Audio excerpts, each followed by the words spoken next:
Well, friends, the verdict is in. Doctor Who is dead. Long live Doctor Who.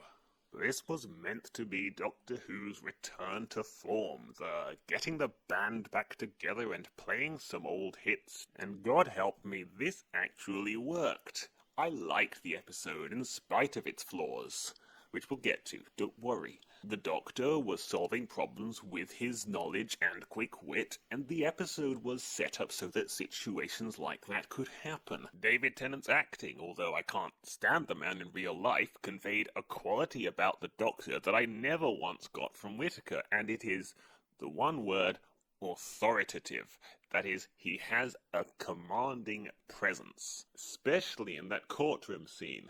He can be funny and jokey and quirky too, which Whittaker was able to imitate flawlessly, but he can also intimidate bad guys, which is something few women are able to do, although Catherine Tate as Donna gave it a good try. Beep the Meep, or just the Meep.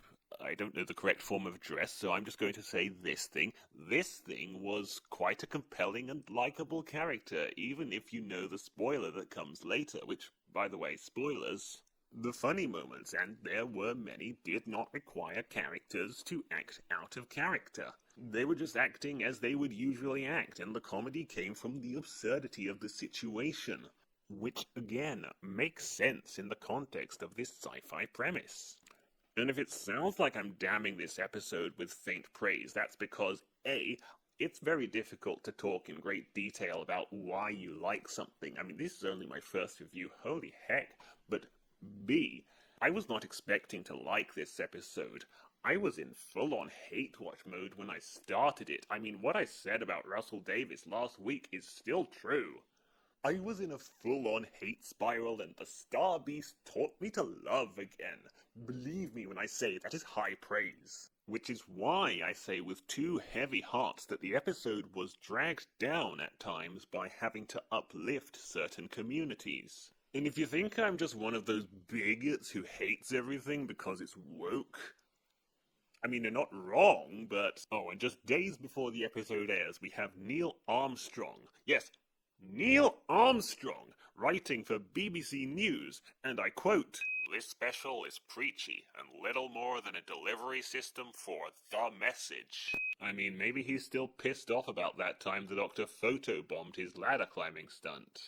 But even so, storylines that were little more than delivery systems for the message were one of, if not the defining flaw of the Chibnall era, and even then, the BBC were not criticizing themselves for it at the time.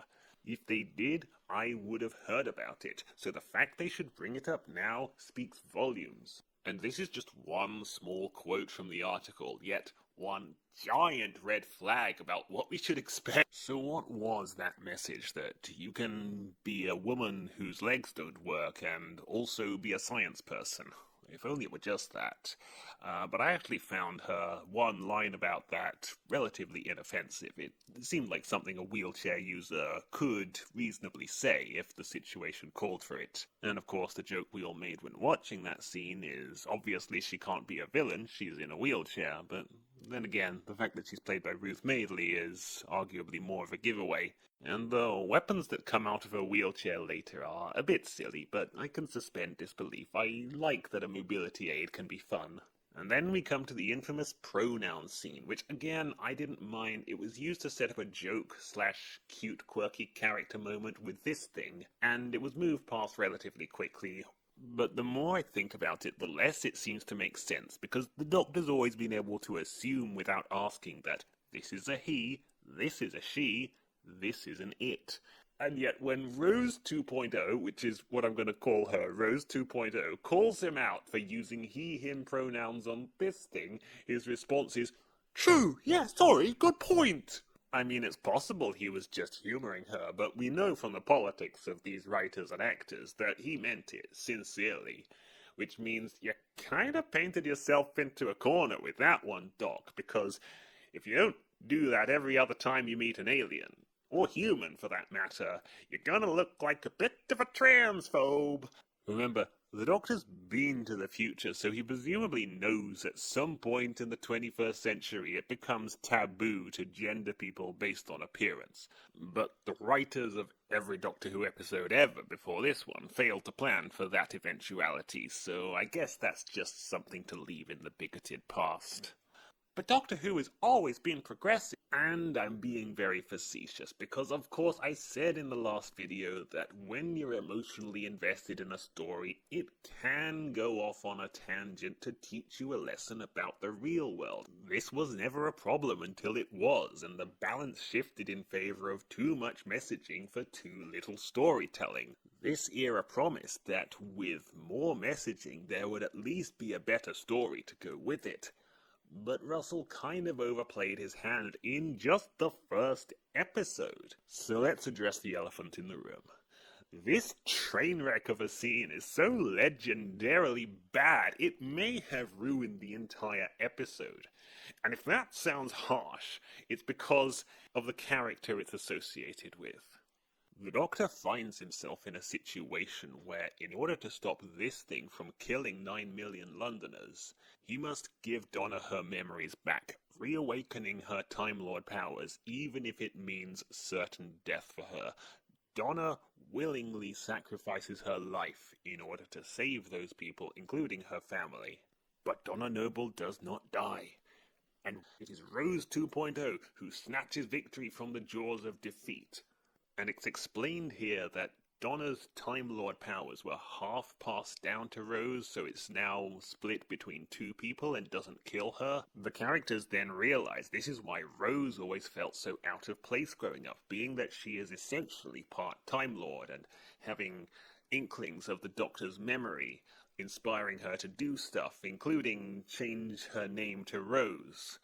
As an aside, I do kind of love how this would appear to reference the idea of some trans women will, wholesale model themselves on a specific woman, sometimes even going as far as to take the name. And speaking of trans, we are told in this scene that Rose 2.0 is non-binary, not a trans woman, as I think most people would have assumed. The way this is explained to the audience is very cheesy, more than just a little bit ambiguous, and involves the Doctor being non-binary too, I suppose, because Time Lords are gender-bending shapeshifters, which, FYI, never used to be a thing in the classic series, but they were bound to do that eventually, so whatever. And I wish it wasn't, but since it's relevant in the very next scene, I should mention that the exact phrasing is, "We're binary, she's not, because the Doctor is male, and female, and neither, and more."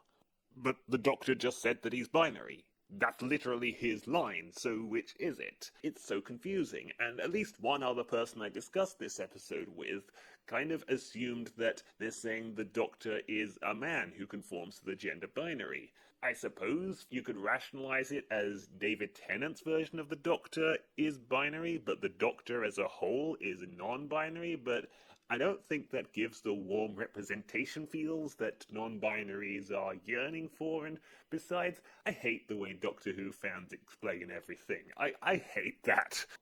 Here's two pieces of information that contradict each other, and here's how they can both be true in a way that no writer of the show was ever thinking of, which is excusable, I guess, when those pieces of information are years, if not decades apart, is another thing entirely when they're jammed up together in the same scene, but this isn't even the worst part. So apparently having half a Time Lord mind inside you still is dangerous. Now, I would have rather this went unresolved. I would have much rather, yes, it would be a contrivance, but still, Donna has suffered enough for the last decade and a half not being able to remember the Doctor. Fine. But Russell just had to address it. And the way that Donna and Rose 2.0 go about dealing with this is that they just fart it all out. But not before converting every last megajoule of their Time Lord energy into pure, unadulterated smugness. This comes from literally nowhere. They berate the Doctor for being a man, and woman-mansplain to him, finishing each other's sentences that farting out their Time Lord energy is the most obvious thing in the world, I suppose, if you're born with a vagina or identify as trans. She-Hulk's rant about the patriarchy had more in-character justification than this. And you see why this would have been better left unexplained, because, as it were, having a kid would have been what saved Donna's life. But oh no, being a whammons and just letting it go is what saved her. Which, couldn't she have done that 15 years ago instead of going through all the hassle of losing her memory? But I guess listening to women hadn't been invented in 2008. Fuck! But if anything, I think listening to women is the exact reason this script took a dive. But seriously, Russell, you're gay! You're the one type of human that doesn't have to listen to women! What went wrong? And, I've done enough to poison the well, but my words alone could not get across how awful this scene is. So you decide for yourself. Here's a copyright-friendly clip of the scene in question. Context for this is the Doctor is telling them they still have Time Lord energy wrapped around their spinal cord, and it's going to hurt them in ways unspecified until he does something about it. Okay, let's watch. Yes, we know. We know everything. Thanks. And you know nothing? It's a shame you're not a woman anymore. 'Cause she'd have understood. We've got all that power. But there is a way to get rid of it.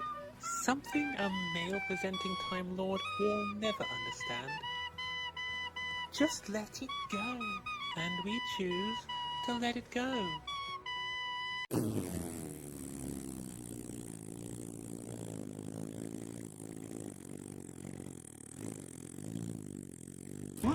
What? But what? What? My thoughts exactly, Doctor. I wish you could have said that in the episode instead of letting these two harpies remove your bollocks.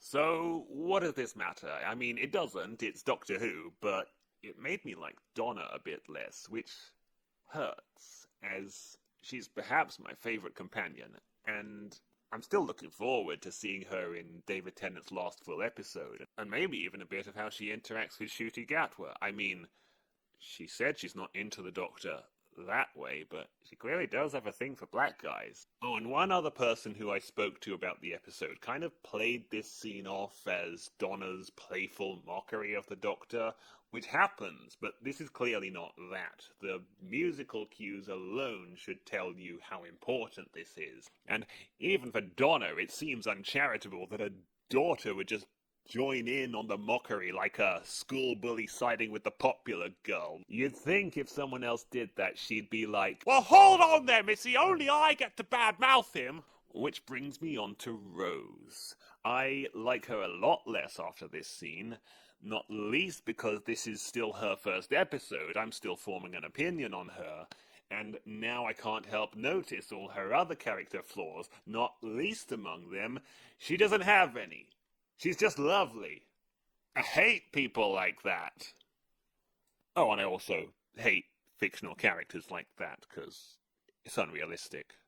Other characters say she's beautiful no less than 6 times. Russell's trying way too hard to make us like her. I'm just saying characters have been called Mary Sue's for much less than this. It doesn't help her case that she's the daughter of one beloved character, has the memories of another, and is named after yet another. Is her middle name Martha as well? Is she going to travel back in a future episode and become the inspiration for some other important character? Because I swear to God if she does. Oh, I've got it. She meets a young Pete Tyler in the 1980s, and she's so lovely, he decides to name his dog after her. But with all that being said, I actually think it's pretty cool that this note from Yasmin Finney's audition tape made it into the script. She can't act. She's terrible. I don't know how to tell her. Think I'm joking? Look at how she emotes at the thought of everything inside the M25 being vaporized. But that's 9 million people. I hate being a Doctor Who fan, because as much as it pains me to do so, I still love this show. I may love to hate it at times, but when the episode started getting good last week, it was like your abusive boyfriend taking you out to dinner and buying you lovely things and promising that everything was going to be just like the good old times. And of course you don't believe him at first, but when you start to think maybe he has changed just enough to let your guard down a bit, then wham! And of course he's only gotten worse. I do wish I could leave this abusive relationship with my favorite show, like so many others have done over the years.